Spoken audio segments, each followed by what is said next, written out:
بسم الله الرحمن الرحيم. الحمد لله والصلاة والسلام على رسول الله وعلى آله وصحبه أجمعين. In the name of Allah, the most gracious, the most merciful, peace and blessings be upon our Prophet Muhammad, his family and his companions. Assalamu alaikum wa rahmatullahi wa barakatuh. Peace and blessings be upon you all. We're going to talk about what causes our tribulation and some facts about tribulations, but we don't have the time to talk about how to cope with our tribulations. Because I mean, sometimes our tribulation don't have any answers or any solutions, but at least we have some kind of way to cope with it, inshallah. What are the causes for our tribulations and tests? What things that make us sad? Illness. Are you talking about mental or physical? Both. Okay, good. Yes. Death. Yes, death. Grief. Yeah, make us grieve. You're right. Losing the loved ones. You're right. Yes. Whatever is happening in the community and the society. Are you talking about the scandals? Okay, something that affects our unity, our community in a negative way. Right. Okay. Work. Stressful. Yes. No, I feel you. Yeah, whatever happened in Libya and Morocco. Yes. The situation in the world, the suffering of the world, right? Subhanallah. That's right. Life in general. Very good. So, yes, very good. So she's saying worrying about money, feeling futility. Okay, you try and try, but you don't see the results. Feeling worthless. Yeah, worthlessness. Very good. MashaAllah. Yes. So all these are actually very good answers, what you said. And I kind of like collected some problems because these problems that my husband is a family counselor. And he deals with a lot of sisters and brothers that they speak about their own problems. And these are some problems that they are the most common problems that I see within our community, especially the sisters that they come and speak to me or speak in general, even like when they're seeking, therapy. One of them is, and the most important one of them is the marital problems. Either that the man and the woman are not on the same page. One person may disrespect the other person, or sometimes like someone is more abusive than the other one. There is always kind of misunderstanding, and that actually makes some kind of like a broken relationship between the husband and man, makes a big problem. Another thing is parents' heavy history. When I speak with someone about her life, and she keeps telling me like my parents were abusive to me, or I was in a home that has some kind of abusive relationship. I mean, there is some kind of weird stuff happened to me when I was a kid. I hear this all the time. And honestly, I mean, here in United States, almost 90% of the sisters that I talk to, they always talk about their some things that happened to them in the past that make some kind of trauma in their life and make them not to be able to pass that. And that's why they're always tribulated. They're always like, and if some kind of something happened to them, like a situation or something, it's like a flashback. So they react negatively or aggressively or in a way that does not please them or makes them at the end that they're sad. The third one is today I have a problem. Somebody called me about her daughter that she left the house and she's 16 and she's Muslim. Subhanallah. Most problems that I hear all the time is the children, especially the teenagers. We have problems with the teenagers, leaving the house or being rebellious or stopping they don't want to stay with the religion. They want to go with a boyfriend, girlfriend, all these things, problems with drugs, problems in the school. All these problems can actually, be a tribulation. Financial difficulties, that's a big one, right? I mean, I understand that. I've been there. Not being able to buy what you want, or not even like, I'm not talking about like some accessory stuff. Like some people, they cannot even afford to put food on the table. They have to cut a lot of expenses in order to feed their children, for example. Trauma that happened in their life, lost someone, like you said, health problems, Health problems can be a really big thing. And I'm not talking about only the mental, but also the physical can make a big impact in our own psychology and about our mental loneliness and depression. And I'm not talking about just like the regular depression, you're depressed because of work or because of traffic or something. No, I'm talking about also the clinical depression, like that someone would be sitting by themselves and they start crying for no reason or because they feel lonely or something like that. So we're talking about all these common tribulations. And now today I will be talking about some facts that maybe it will make you feel a little bit better after you hear about what I'm about to say today. And what I'm going to say is also going to be backed up by the Quran, the book of Allah subhanahu wa ta'ala, and the sunnah of the Prophet, the way of the Prophet sallallahu alaihi wasallam. The most tribulated people that they were in this life, and they had the greatest tests, were actually the prophets themselves. And you know why? Because they're the closest to Allah subhanahu wa ta'ala. And the closer you get to Allah subhanahu wa ta'ala, the harder the life becomes. Why? Because the life wants you to put you down. It wants to suck you down to the earthly, worldly things. The more you elevate yourself up, the more the world try to pull you down. And that's very, very normal. So the first thing you have to learn is this earth is a test. So we are on the land of the test. Remember the story of Adam alayhi salam. Adam, peace be upon him. When Allah subhanahu wa ta'ala created this earth, what did he say? Inni ja'ilun fil ardi khalifa. I'm making this earth to have humans on it. So he didn't make the earth as a punishment for us. It's not like that. It's not like Christians believe that, oh, because Adam made a sin and that's why he is on earth. It's not like that. We're not trying to redeem ourselves here on earth so we can go back to Jannah. But Allah subhanahu wa ta'ala already created this earth for us as humans. And the beautiful thing about today's salah, it was just like right on point. And I'm going to read what the Imam actually read today in the salah today so you can understand the words, because they're very beautiful and it's actually related to our subject today. And it was in Surah Al-Mulk. And Surah Al-Mulk actually is one of the greatest surahs. And I'm going to read it in English so you can actually see that.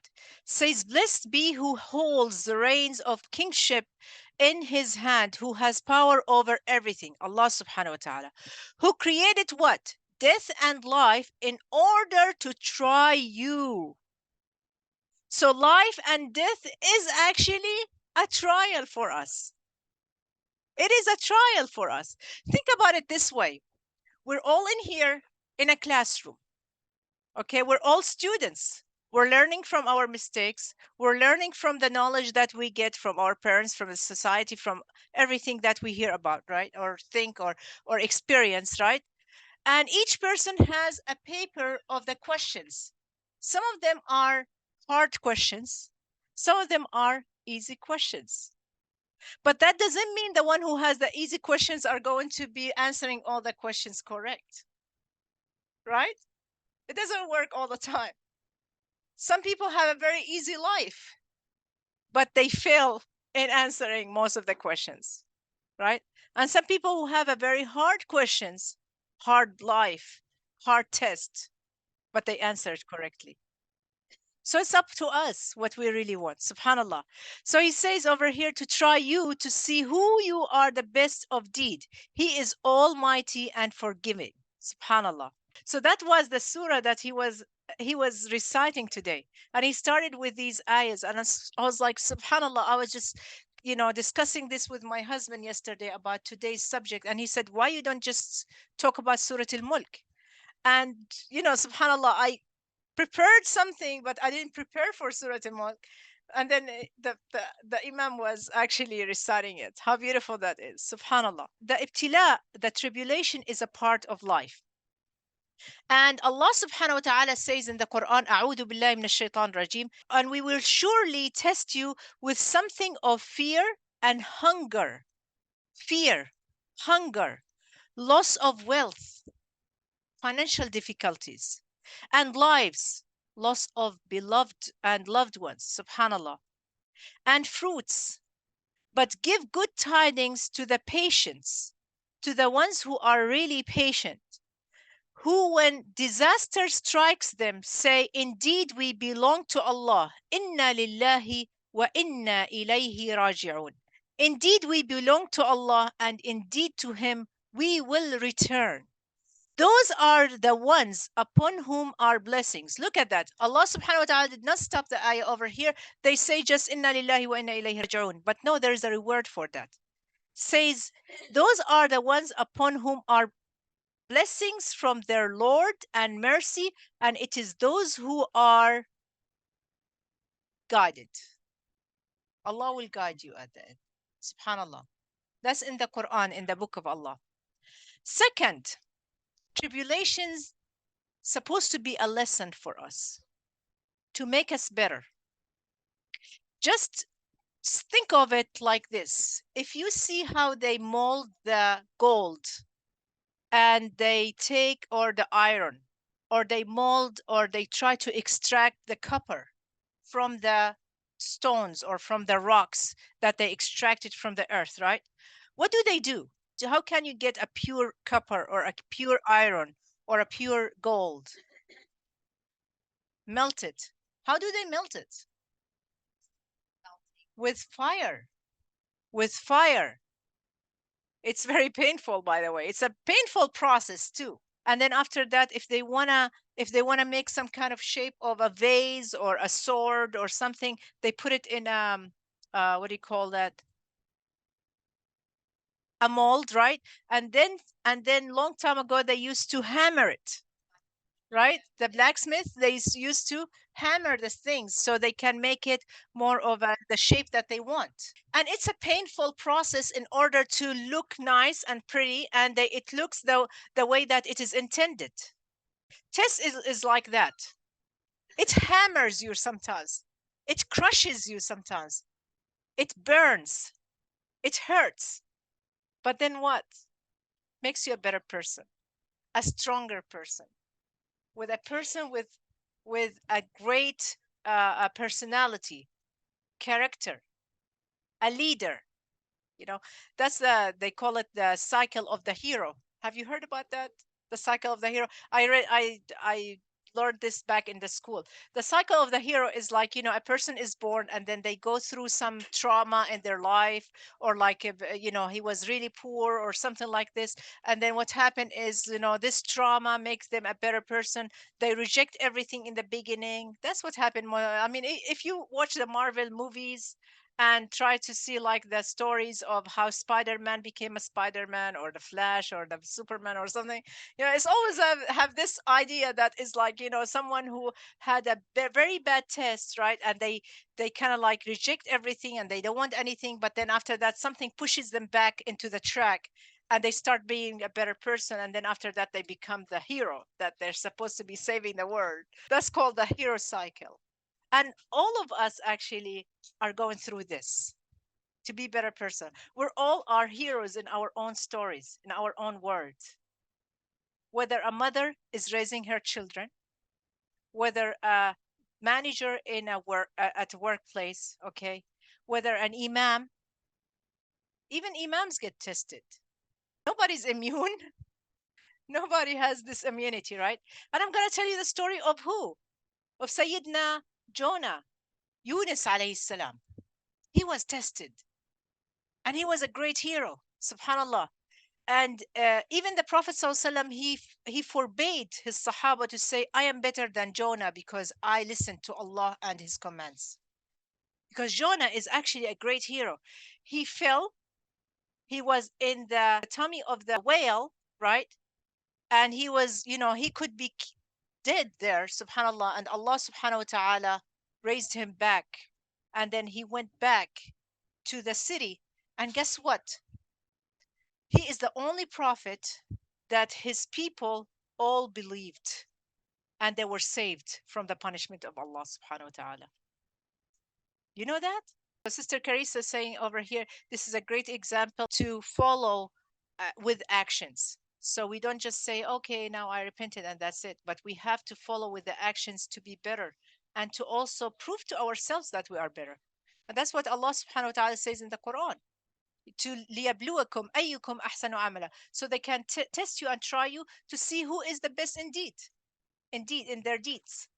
Allah subhanahu wa ta'ala says, then be patient for the decision of your Lord, O Muhammad, and be not like the companion of the fish, Jonah alayhi salam, when he called out while he was distressed. If not that a favor from his Lord overtook him, he would have been thrown onto the naked shore while he was censored, and his Lord chose him and made him of the righteous. Third fact is that tribulation is a consequence of our actions and of our decisions. So sometimes we make a mistake. It's not like a karma, what goes around comes around, because we don't believe in karma. Karma, that's a Hindu concept, okay? But we believe that there is a consequence for everything. Even if Allah subhanahu wa ta'ala forgiven us for all the mistakes and all the things that we did, but sometimes our past haunt us, whether we like it or not. And as new Muslims or converts, we all actually probably we know all about that, right? I was just reading something about that yesterday on Facebook. Brother was asking, he's born Muslim, and he said that his wife is a revert, and she, mashallah, became a Muslim. She became devoted Muslim, and she's praying. She has kids. She's raising her children on Islam in a perfect way. And then the time came where they have to go to the town where she was raised to see her parents. And guess what? He found out that before Islam, she had multiple boyfriends and he couldn't get over it. That was a shock for him. My devoted wife, she never cheated on me. She never talked to a man. She never did that or anything. How can I overcome that? And I understand from someone who comes from overseas that it's a cultural thing, by the way. Although the Prophet sallallahu alaihi wasallam said, "Al-Islamu yajibu ma qabla." Islam wipes up everything. But guess what? She goes back to her town and a guy in the street sees her and, hey, Kindra, how you doing today? Okay. Oh, I see that thing on you. And it's just like she just sinks in her hijab and she doesn't know what to do. It haunts her. That's a consequence of our actions, whether we like it or not. And then we start asking, oh Allah, why me? I already done with these things. It's already behind my back. But subhanallah, shaitan does not leave us alone. Shaitan will keep knocking on these, doors that we actually buried. We don't want it to get out again. It's like getting those skeletons out of the graves again. But what really makes it harder is like when the people around you that they're Muslims and they're the ones who are reminding you with that. It makes so hard. So they will be allying with shaitan. Sometimes tribulations is a consequence of our decisions.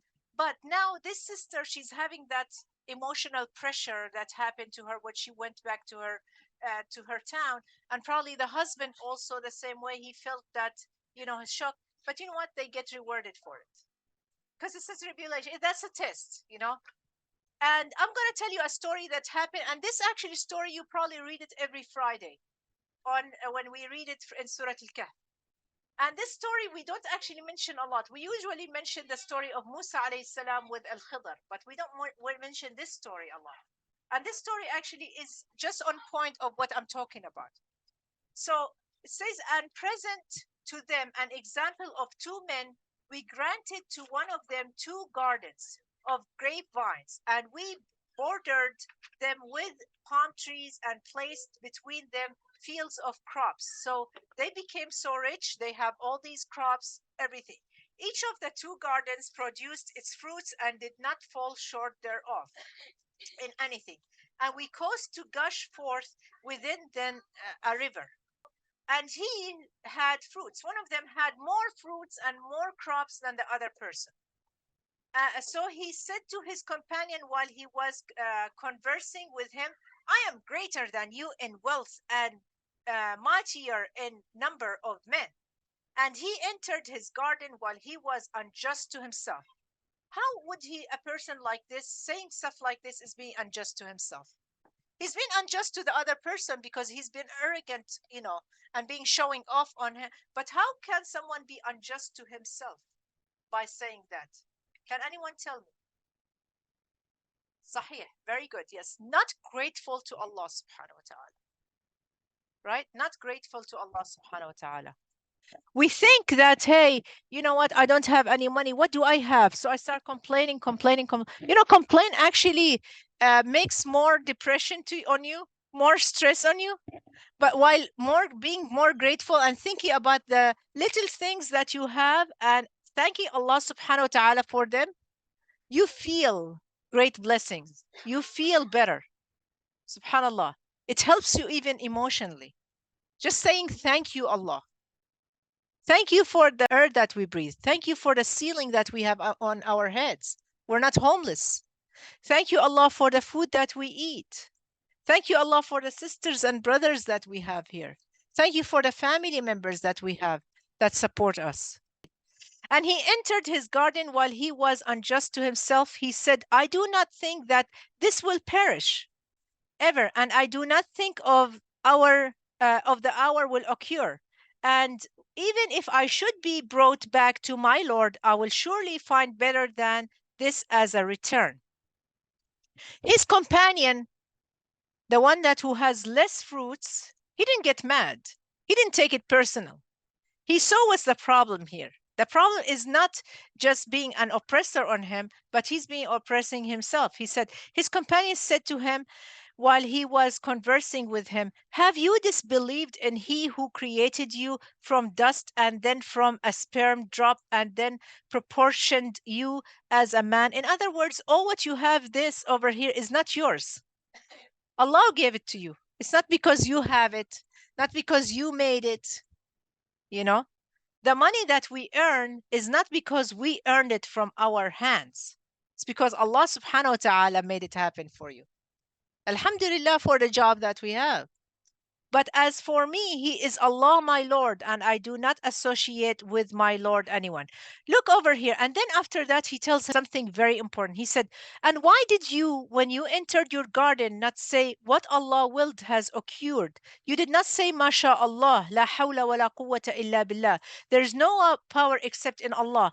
Although you see me less than you in wealth and children, it may be that my Lord will give me something better than your garden and will send upon it a calamity from the sky. So he is warning him.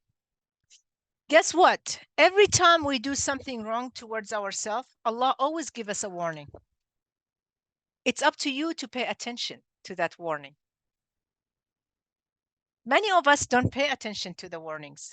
And then after the calamity happened or the disaster happened, we remember. Say, oh, I was there. I remember now. Allah actually warned me. This sister actually told me what's going to happen, and it happened. And then you come to her and say, oh, you know what? You were right of what you told me that I should do. Yeah, subhanallah.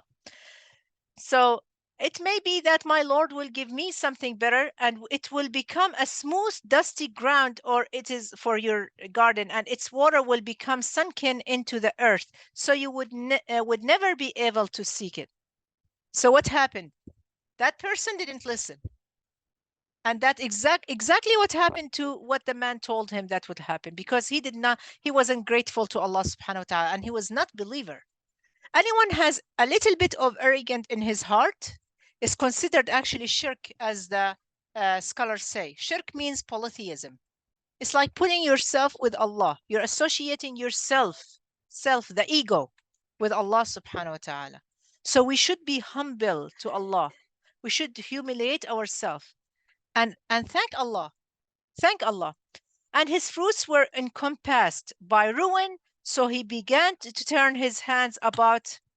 He, like this in Arabic, we say like this, turning our hands, like what's going on, like, oh, I lost everything is gone, over what he had spent on it, while it had collapsed upon its trellis trellises, and said, "Oh, I wish I had not associated with my Lord anyone."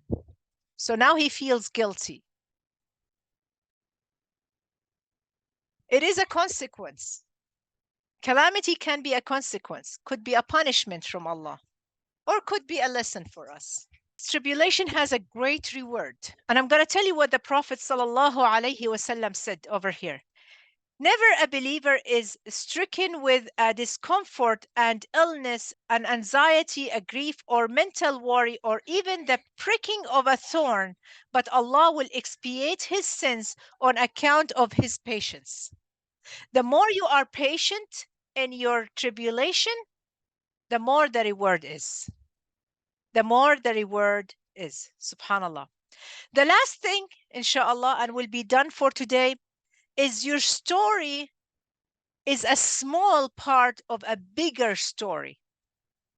And it serves the purpose that Allah put you in there. So if you have a tribulation, the world does not, what do you call it, world around you, revolve around you, as they say in America. You know, it's not only about yourself. It could be also the other person who was also put that pressure on you, or put that, dhulm, or like wrongdoings on you. Okay. And it could also be for a reason. Sometimes Allah subhanahu wa ta'ala prevent us from going to a visit or going to see somebody or something like that, because Allah knows that if you go on that highway, maybe a great accident will happen, and Allah prevent it from you. And you get angry. Oh, I couldn't do this like I should, or something like this. But it could be for something good. You never know. You know, sometimes I would ask, like, if my brother died in a car accident or something, I start asking, why Allah? Why him? He's so young. He was in his 20s.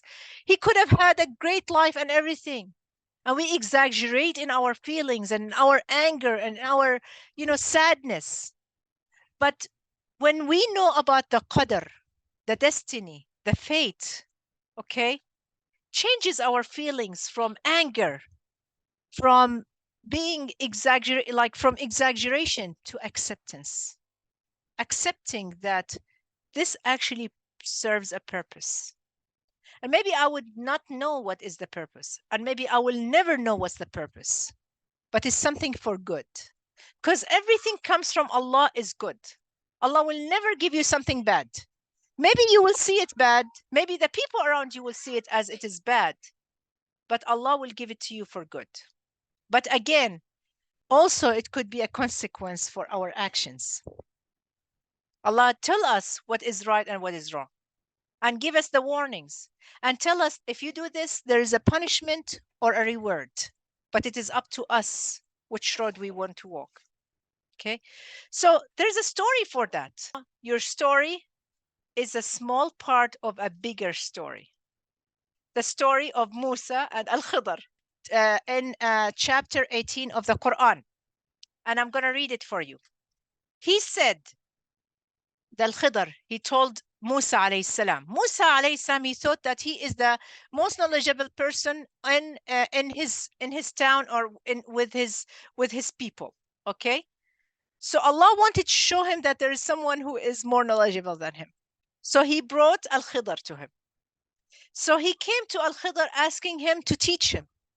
So Al-Khidr told him, he said, then if you follow me, do not ask me about anything until I make to you about it mention. So they set out until when they had embarked on a ship, Al-Khidr tore it open. So he made a hole in those boats. And he's looking at Al-Khidr. He was like, what an evil person. These people are fishermen. They are very poor. They are getting their rizq, their sustenance, like a daily basis. It's like, getting a paycheck from living on a paycheck to a paycheck every day, right? And you're coming over here taking something from them by breaking these boats. Why are you doing this? So Musa alayhi salam got emotional and angry about it. Okay, and by the way, Musa is a good debater. He is a very good debater. He loves to debate and argue. Now, he was Kalimullah. He was the one who spoke to Allah subhanahu wa ta'ala, right? So they set out until, okay, and then, and Moses said, have you torn it open to drown its people? You have certainly done a grave thing. That's a wrong thing to do. See, he saw it as it is something wrong, as a test and tribulation for these people. Okay? So Al-Khidr said, did I not say that with me you would never be able to have patience? The second time he killed a person, he killed a child, an innocent child. And then again, Musa could not take that. He was like, what are you doing? That's a grave mistake. That's a murder. And then a third time he did something wrong. Then finally, Al-Khidr told him, you know what? We're going to depart from each other. But I will explain to you the purpose of this, the bigger story. I will tell you the bigger story now. What is the bigger story? He said, as for the ship, it belonged to poor people working at sea. Okay, I know that already. And you went ahead and broke it down for them? That's not right. So I intended to cause defect in it, as there was after them a king. He was watching and he was about to take these away from these fishermen. So the fishermen will lose everything. Who seized every good ship by force. So he made those ships to have a little bit defect. So when the king comes, oh, there's a defect in the ship. Okay, we're going to leave those fishermen and go. So the fishermen can just fix that ship and keep going. And maybe become better fishermen, and they will have more rizq. Subhanallah. See, it was a small thing that happened, and it could be something really big for these fishermen that made them so angry and sad that something bad happened to them. But it was a small part of a bigger story. Allah prevented something worse to happen to them by having a small thing. We hear this term, it could be worse, right? When you hear something, is somebody else tell you it could be worse. Subhanallah. But you don't know what's the good out of it. Subhanallah. So at the end, we say tribulation is a part of life. Tribulation is a lesson. Tribulation is a consequence of our decision. Tribulation has a great reward. And your story is a small part of a bigger story. And it serves a purpose. Inshallah. So the last thing I would tell you, there are, of course, solutions for that. Maybe another time we can talk about that in a larger scale. The most important thing is all that can be fixed by being closer to Allah subhanahu wa ta'ala. There is no other way. Trust me. Trying to find solutions for all your problems. And we always tell the sisters who just became Muslim, is like, Allah will test you. And just because you said La ilaha illallah Muhammad Rasulullah doesn't mean that all your problems just vanished.